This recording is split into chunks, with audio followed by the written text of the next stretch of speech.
Thomas the tank engine has worked his branch line for many years and knows it very well.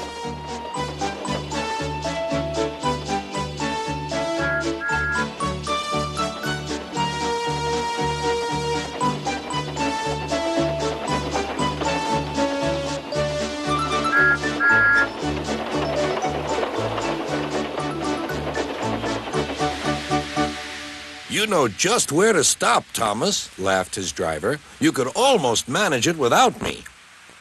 Thomas had become conceited. He didn't realize his driver was joking. Later, he boasted to the others. Driver says I don't need him now. Don't be so daft, snorted Percy. I'd never go without my driver, said Toby earnestly. I'd be frightened. Puh! Boasted Thomas. I'm not scared. You'd never dare. I would then. You'll see. The next morning, the firelighter came. Thomas drowsed comfortably as the warmth spread through his boiler. Percy and Toby were still asleep. Thomas suddenly remembered. Silly stick in the muds, he chuckled. I'll show them.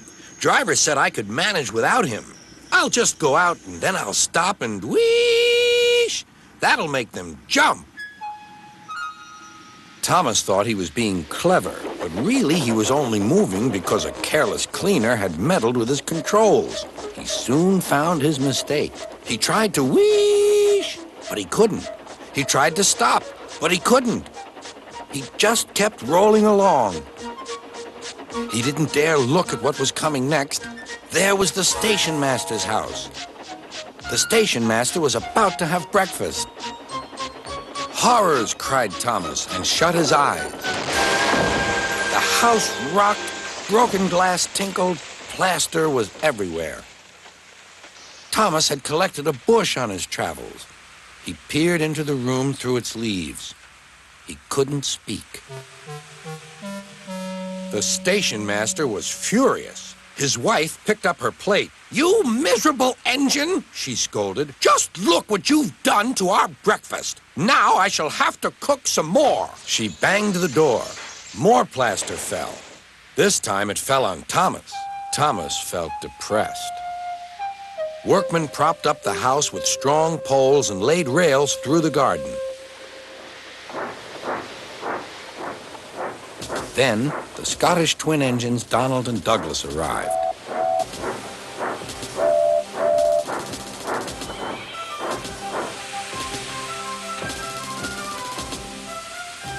Dinna fash yourself, Thomas. We'll soon have you back on the rails, they laughed.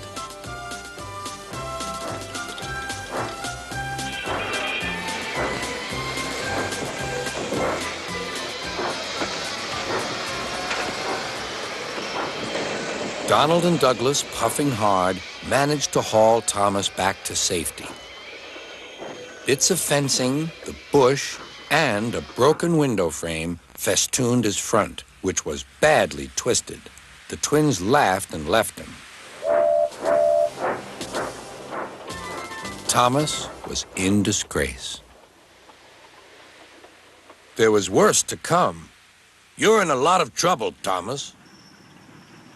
I know, sir. I'm sorry, sir. Thomas's voice was muffled behind his bush.